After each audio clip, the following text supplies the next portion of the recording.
Hello everyone, student welcome in Shipranomics channel. Student JTGL CCE का जो exam होने वाला है झारखंड में, उसका सिलेबस एक बार चेंज किया गया, आप लोग जानते हैं, और नए सिलेबस को एग्रीकल्चर इकोनॉमिक्स के नाम से पब्लिश किया गया। इसमें आप लोगों ने सैम्पल क्वेश्चंस के लिए मुझे रिक्वेस्ट करा है। तो देखिए, सबसे पहले मैं आपको इसमें ये बताऊं कि इसमें कुछ ही पोर्शंस हैं जो नए हैं।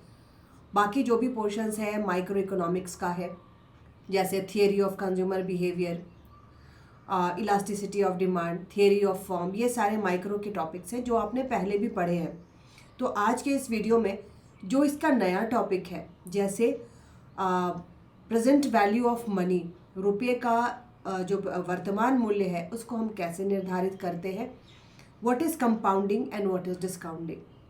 कंपाउंडिंग एंड डिस्काउंटिंग पर मैं आपको एक मैथ बनवा दूंगी पूरे अच्छे से समझाने के बाद, सो दैट आपको एक सैम्पल इसका मिल जाए।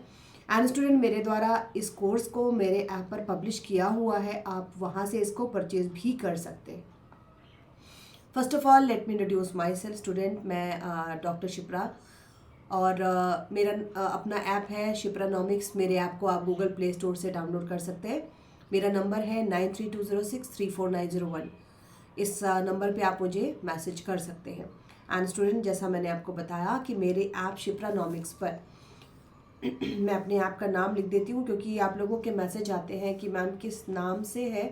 तो मेरे ऐप का नाम है शिप्रानॉमिक्स। ये ऐप आपको गूगल प्ले स्टोर पर अवेलेबल है, और आप इसे एप्पल के मोबाइल में भी चला सकते हैं। iOS सिस्टम पर भी ये ऐप एप्लीकेबल है। तो चलिए, सबसे पहले देखो, यहाँ पर मैंने एक सवाल लिखा है। सवाल क्या है? XYZ बैंक, कोई भी एक बैंक है।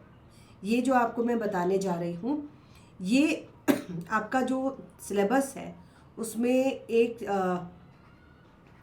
एक चैप्टर है value of money. Value of money को कैसे निकालते हैं, इसमें आपको कंपाउंडिंग और डिस्काउंटिंग, कंपाउंडिंग एंड डिस्काउंटिंग, ये दोनों मेथड दिया हुआ है, कंपाउंडिंग एंड डिस्काउंटिंग। तो यहाँ पर जो मैंने आपको सवाल दिया है, इन दोनों के अकॉर्डिंग दिया है। अगला जो मैं सैम्पल पेपर आपके लिए लेकर के आऊँगी, उसमें जो क्रेडिट एनालिसिस करके एक चैप्टर आपको ऐड किया हुआ है, जिसमें 4R, 5C और 7P, इन तीनों पर भी मैं एक क्वेश्चन आपको करा दूंगी। तो यहाँ पर जो मैं आप लोगों के लिए सैम्पल क्वेश्चन लेकर के आई हूँ वो इस तरह से है।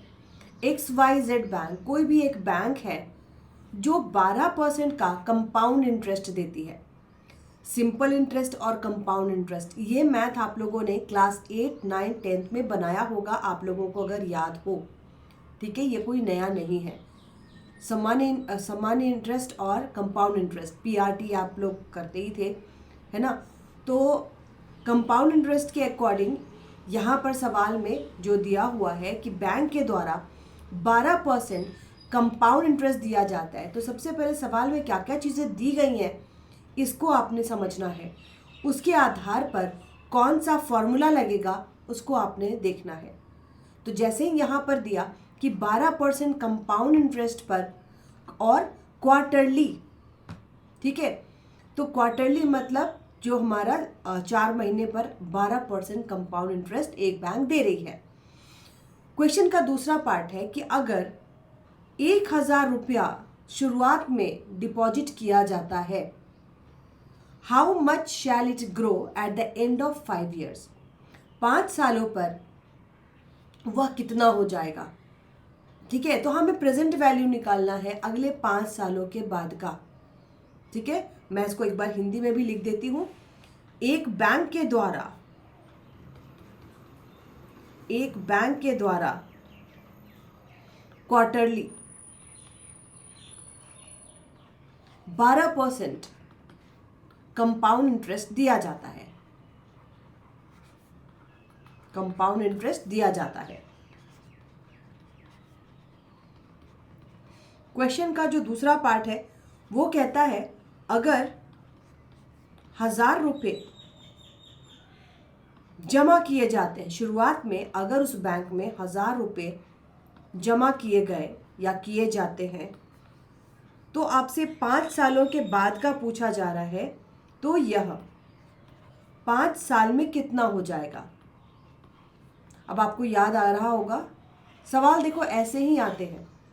आप लोगों का ये जो चैप्टर है इसमें सवाल ऐसे बन सकते हैं और थोड़ा सा मैथमेटिकल है ये, है ना। तो 5 सालों के बाद का आप लोगों को यहाँ पर पूछा गया कि 5 सालों के बाद ये कितना हो जाएगा। तो सबसे पहले देखो, आपको ये ध्यान देना है इसमें कि इंटरेस्ट कितने महीने का लिया जा रहा है। 12% लिया जा रहा है क्वार्टरली, ठीक है। तो यहाँ पर हम देंगे the quarterly interest rate, quarterly interest rate कितने सालों के लिए, 5 सालों के लिए। तो quarterly interest rate will be 3% and number of periods, number of periods हम कितना लेंगे, क्योंकि यहाँ पे क्वार्टरली है तो 4 लेंगे, ठीक है। और 5 सालों का है तो 5 गुना 4 लेंगे, क्योंकि देखो 5 साल के बाद का पूछा जा रहा है और क्वार्टरली है तो 4 करके लेंगे, है ना, हर 4 महीने पर। तो यहाँ पर 5 गुना 4 तो 20, आपको कंपाउंडेड विल बी 20, ठीक है। अब यहाँ पर हम फॉर्मूला लगाएंगे। फॉर्मूला हमारा होगा F5, फ्यूचर जो 5 साल का आपको पूछा गया है, 5 सालों के बाद वो 1000 रुपये कितना हो जाएगा, is equal to principal amount, शुरुआत में कितना जमा किया गया, और अंदर में हम क्या देंगे 1 प्लस I/M, जहाँ पर I आपका क्या हो जाएगा, इंटरेस्ट रेट जो कि दिया जा रहा है, ठीक है। और ऊपर क्या लिखते हैं, M इंटू N, राइट। तो M इंटू N मतलब कितने साल है और किस प्रकार से, तो 5 गुना 4 हो जाएगा। अब इसके आधार पर हम पहले प्रिंसिपल अमाउंट देखें तो 1000 रुपया जमा किया गया, तो आप 1000 पहले लिख लोगे, गुना 1 प्लस इंटरेस्ट रेट कितना है हमारा, इंटरेस्ट रेट है हमारा 12%, तो परसेंट को हटाएंगे अगर तो कितना आ जाएगा, 0.12 लिख सकते हैं ना, है ना। डिवाइडेड बाय M मतलब किस आधार पर, तो क्वार्टरली दिया जा रहा है हर 4 महीने पर, तो बटा 4। अब इसको ऊपर में भी M है, कितने कैसे दिया जा रहा है, क्वार्टरली, तो 4 इंटू कितने सालों के लिए, N मतलब हाउ मेनी ईयर्स, कितने सालों के लिए, तो 5। अब इसको केवल आपको सॉल्व कर लेना है, तो जहां पर N is equal to years of compounding, M is equal to, इसमें ड्यूरेशन आ जाता है, कैसे कैसे इंटरेस्ट जो है वो चार्ज किया जा रहा है, P is equal to principal amount या प्रारंभिक राशि या प्राथमिक जमा, ठीक है। तो इस तरीके से करने के बाद हम इसे सॉल्व कर लेंगे, 1000 यहीं पर आ जाएगा, गुना, अब इसको अगर आप सॉल्व करते हो तो 1.03 आ जाएगा, उसके ऊपर 4 इंटू 5 मतलब 20 हो जाएगा। इसको जब आप सॉल्व करोगे 1.03 को 20 टर्म से सॉल्व करोगे तो 1000 इंटू 1.806 आपको आएगा। आप इसको सॉल्व करके देख लीजिएगा, तो इसका जो फाइनल रिजल्ट होगा 1806। इसका मतलब है इस सवाल का जवाब क्या होगा कि अगर उस बैंक में आपने 1000 प्रारंभिक जमा किया है तो 5 सालों के बाद 12% इंटरेस्ट रेट के आधार पर, जो कि हर 4 महीने पर कैलकुलेट हो रहा है, कंपाउंड हो रहा है, पूरी राशि हो जाएगी 1806। तो ये सैम्पल क्वेश्चन मैंने आपके लिए दिया स्टूडेंट, और इसका जो क्लास है, इसकी जो कंटेंट है वो मेरे द्वारा मेरे ऐप पर दिया गया है, आप चाहे तो वहाँ से लेकर के पढ़ भी सकते हैं। और इसी तरीके के सवाल आएंगे कंपाउंडिंग डिस्काउंटिंग के। एक और सैम्पल पेपर मैं आपके लिए लेकर के आऊँगी, इसका पार्ट 2, जिसमें मैं आपको बताऊंगी कि जो क्रेडिट एनालिसिस है, रिस्क एनालिसिस है, उसमें जो 4 P's और जो भी आपको दिया हुआ है उसके आधार पर सैम्पल क्वेश्चन कैसा हो सकता है।